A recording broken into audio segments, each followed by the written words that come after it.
land called Egypt, there lived a very mean king. Egyptian kings were called pharaohs.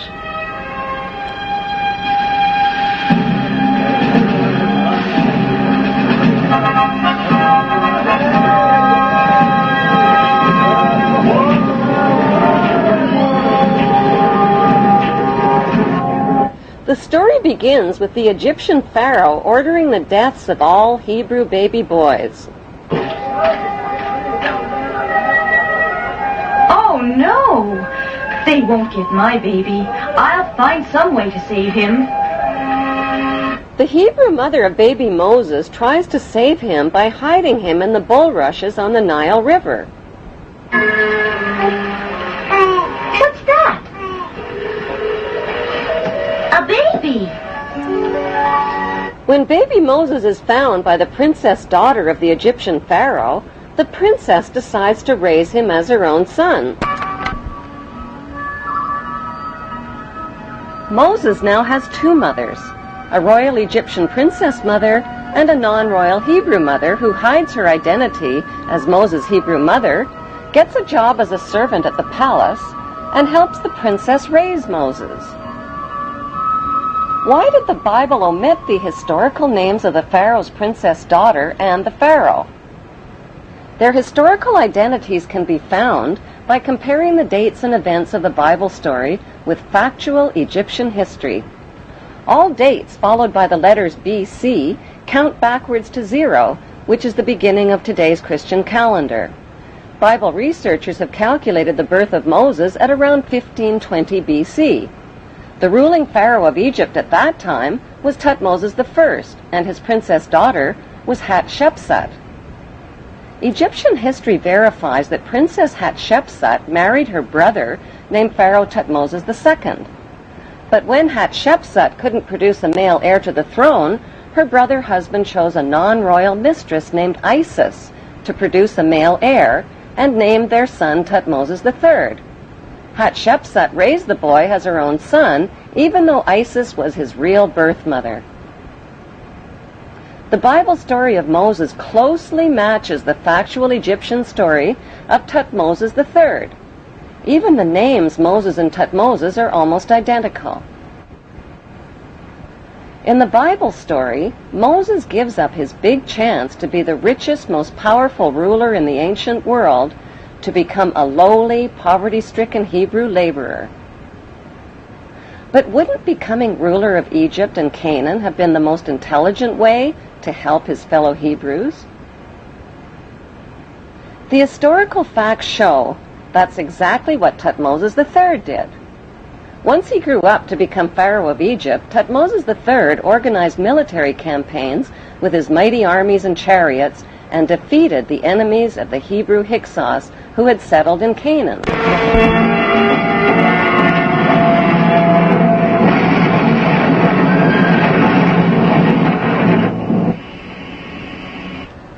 After his famous Battle of Megiddo in Canaan in 1479 BC, Thutmose installed district governors in garrison cities throughout Canaan. Did Thutmose choose his district governors from the 12 Hebrew tribes named in the Bible?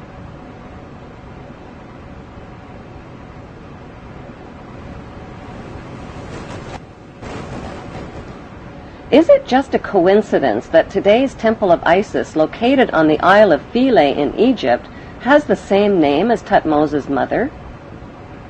Some suggest that Thutmose III built the original Temple of Isis to honor his Hebrew mother, who was named after the goddess Isis, and that the temple was later restored by the Ptolemy kings. An inscription inside the temple identifies Isis as the mistress queen of Egypt. Today, Thutmose III is immortalized in stone in the corporate city-state of London, right next to his Egyptian obelisk honoring the pagan Egyptian god Amun. Why has UNESCO and others spent billions of dollars and years of labor moving the massive tonnage of the Isis temple and obelisks honoring the pagan god Amun? The answer lies within the continuing Bible story. After the Hebrews settled in the land of Canaan, they renamed it Israel. Their king, King David, reigned for 50 years. Egyptian history reveals that Pharaoh Susenes also ruled Canaan for nearly 50 years at the same time as the biblical King David. Both battled the same enemy called the Sea People or Philistines.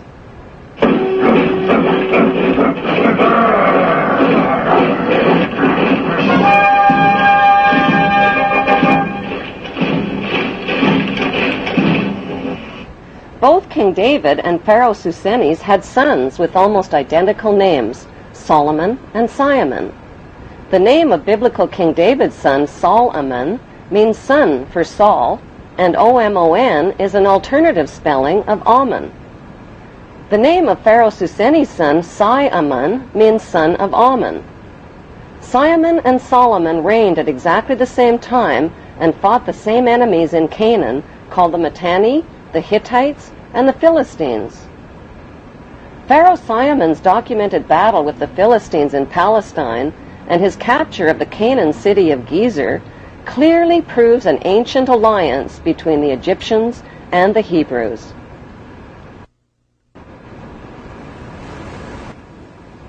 The famous King Solomon's temple in Jerusalem means Temple of the Sun God Ammon. According to the Talmud, King Solomon used the dark power of his magic ring to conjure up demons to help him build his temple.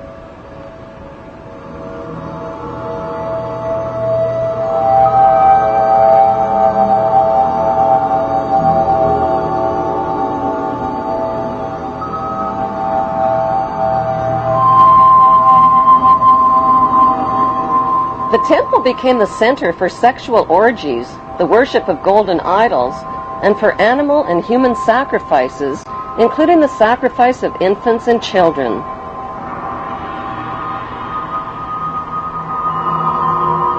The biblical Ark of the Covenant was stored inside King Solomon's temple.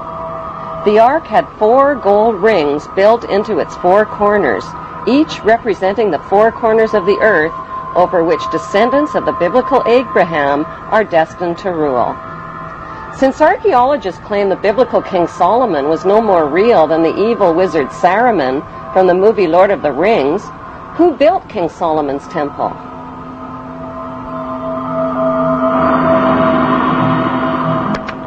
The temple was most likely built by Pharaoh Simon, who King Solomon's fabled character was based on. Today, all that remains of the temple is the Wailing Wall, where Israel's Jews still gather to worship in Jerusalem. Did the Hebrew authors of the Bible's Old Testament really expect readers to believe that Abraham lived to be 175? That his sister wife Sarah gave birth at age 90? That Moses turned staffs into snakes and rivers into blood? Why did the Hebrew authors of the Bible omit all of the important historical names of Egyptian pharaohs? Why did they mix up historical fact with myths and legends? The big question is, what did they have to hide? Researchers of both Bible and Egyptian history have concluded that the Hebrew authors of the Bible covered up the fact that the Hebrews and the Egyptians shared the same royal bloodline. But why? Why the cover-up?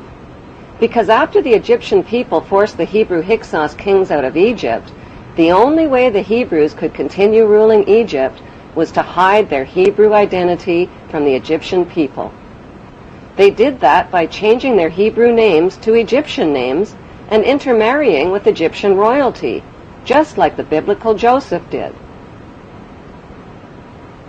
By hiding their Hebrew identity, the Hebrews continued to rule Egypt secretly as Egyptian royalty. They worshipped Egyptian gods, followed Egyptian laws, and violated Jewish Hebrew laws. This meant they had to hide their Hebrew identity not just from the Egyptian people, but from the Hebrew people as well. They had to keep their royal Hebrew Egyptian identity and their worship of Ammon hidden within royal power circles and secret societies, just as they have done to this day. The world's biggest and best-kept secret is that the descendants of the Hebrew pharaohs of Egypt have ruled throughout history. Over the millennia, they have left oceans of blood in their wake. They have murdered, cheated, slaughtered, robbed, colonized, and enslaved to fulfill their biblical covenants for an eternal throne and one world empire.